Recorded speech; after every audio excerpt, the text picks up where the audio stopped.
So I'm back, and I think I'm going to go over a couple more of the books that I previously read that I highly recommend, that I'm not going to be doing any type of review for. So let me just go back to my website and back to the reading list. So I already discussed a handful of these books that I previously read in the More and More 2 videos. So this will be the third one. So let's see here. The Alchemy of Air. So I didn't discuss that last time, but The Alchemy of Air by Thomas Hager is an excellent book. So it basically talks about the history and the importance of nitrogen fixation for growing crops.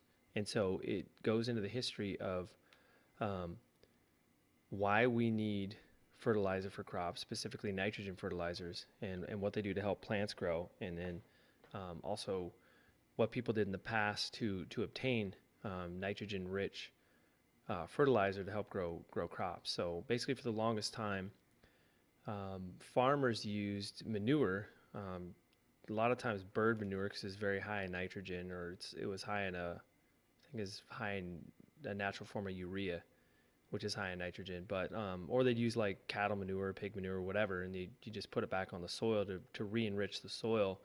After you grew the crops and harvested, you need to get nutrients and nitrogen back in the soil. And the reason you need to do that is because nitrogen is so important for um, plant growth, and it's and for the formation of cell walls and proteins and a lot of different molecules that life depends on. And even though the atmosphere is like, I think it's like 78% nitrogen, the nitrogen in the atmosphere is triple bonded.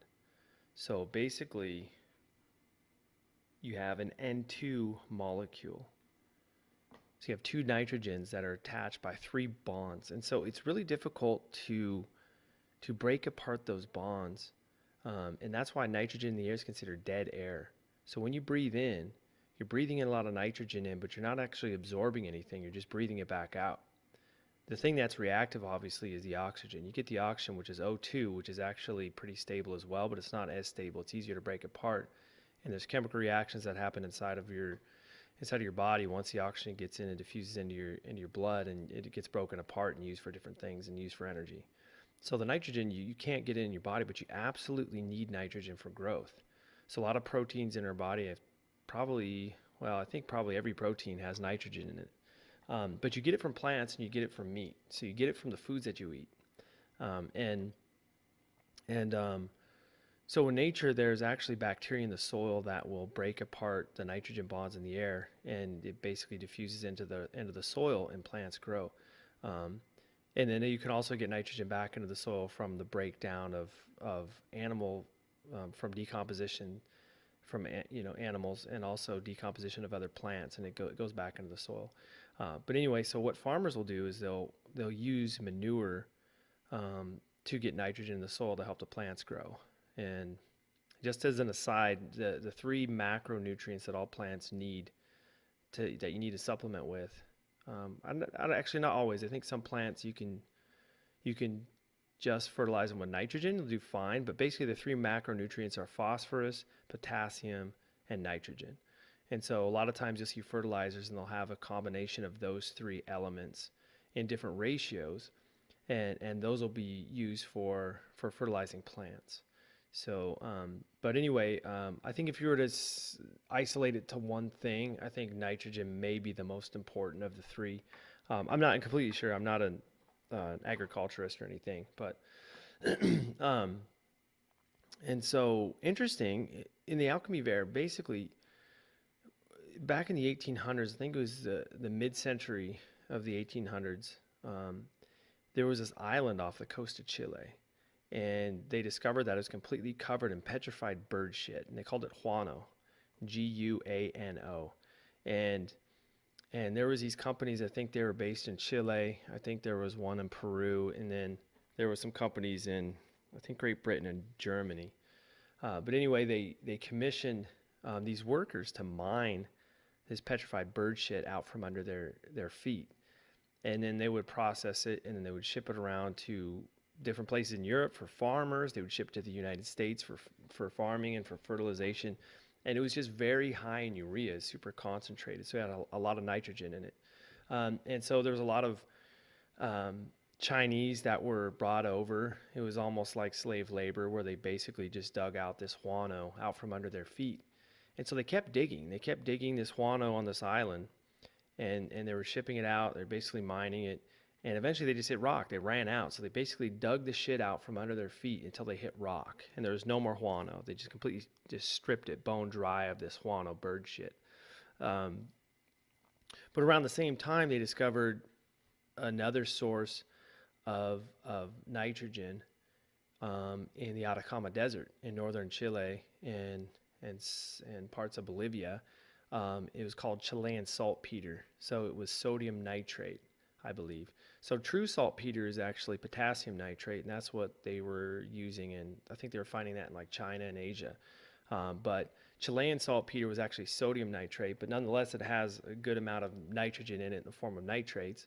So they started mining that in the topsoil in the Atacama Desert, and they were shipping that around and using that as fertilizer. And so they did that for quite some time.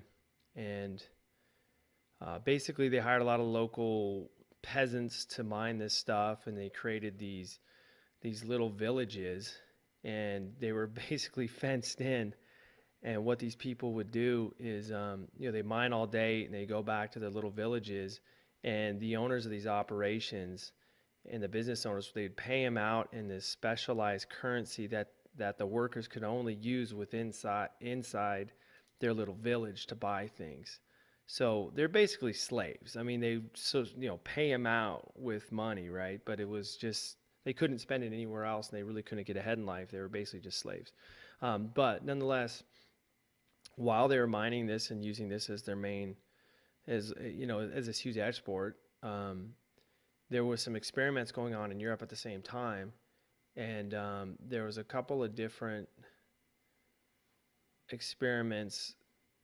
I think one of them was in Sweden or Denmark, where they figured out this process of using high voltage to strip nitrogen bonds out of the air and then just get pure nitrogen, and they'd react it into some kind of compound.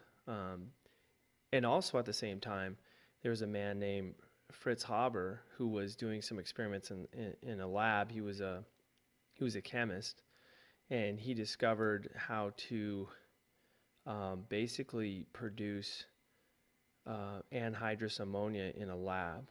And so I think the reaction is called a water gas shift reaction, and it's steam methane reformation and a water gas shift reaction that follows.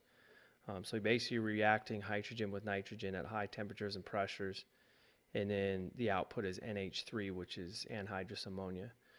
And so he did in the lab, and then this other guy came along named Carl Bosch, and he scaled it up to an industrial scale.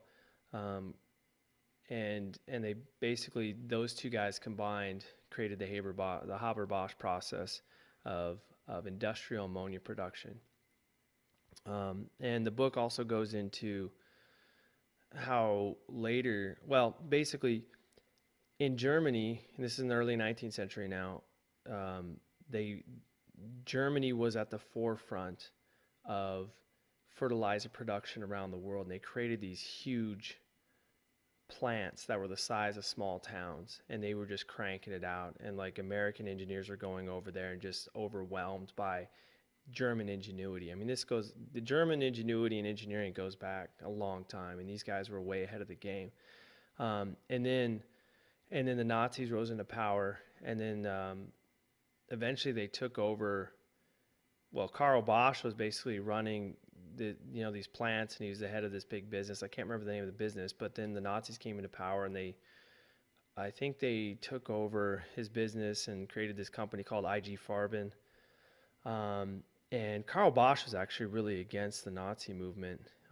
He was he was not happy with the way things were going, but eventually he kind of got ousted by his position. And, after IG Farben took over operations, and then World War II broke out.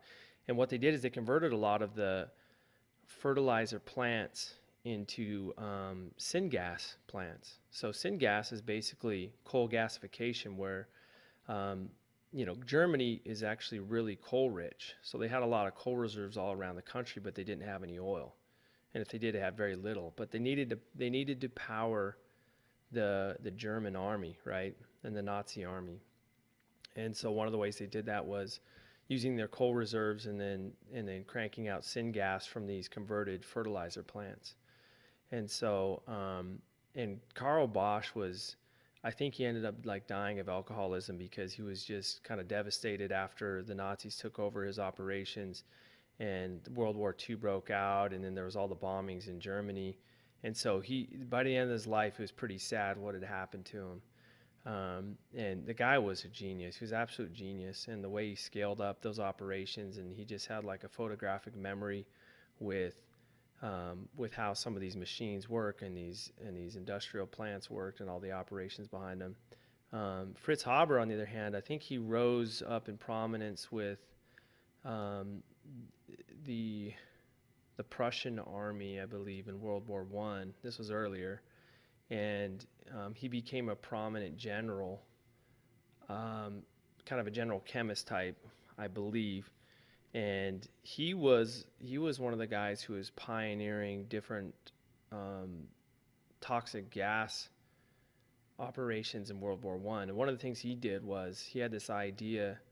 This is during the trench warfare times. He had an idea of using chlorine gas to gas the Allies, or I guess Great Britain and everyone else who was on the other side of the war. And I think they talk about how at one point he had this idea where he took all these barrels and he filled them with chlorine gas, and then and he put them near the trenches, behind where his army's line was. And then when the wind was just right, he would open up all these canisters, and then the chlorine gas would just blow into the Allies and just kill these guys. Well, so chlorine's more dense than air, and it's kind of a green gas or yellow gas, and so it kind of just floats just above the surface. And so I guess, from what I remember reading, the Allies saw this cloud of green gas like slowly coming toward them, when they actually did this thing in practice. And they're like, oh shit, well, I don't know what that is. We better get out of here. So they just took off, and I think just like a dozen people died from it, but most of the people got away, But yeah, I mean, some of the stuff they did in World War I was terrible. The mustard gas stuff and the nerve gas and chlorine gas, it was just atrocious. So, it was good that they outlawed that stuff in war. And so, but anyway, I want to get back to the Haber-Bosch process is something that a lot of people don't really know about, and a lot of people haven't heard of it, but it's been absolutely crucial for the population explosion of the last century. And so, by some estimates, at least 50% of the nitrogen in your body was produced in a Haber-Bosch plant somewhere on the planet. And that's just crazy. So, and you can say, well, yeah, so I guess like half our bodies artificially produce nitrogen, but I mean, on the molecular scale or an atomic scale, it's all the same damn thing. It's just nitrogen. It's like natural nitrogen or artificial nitrogen. It's the same thing. But the Haber-Bosch process uses about 3 to 5% of the world's natural gas reserves every year as energy input, and the hydrogen input, to create the anhydrous ammonia via the Haber-Bosch process. It also uses on average about 1 to 2% of the world's energy annually producing this stuff. So it's a big deal. And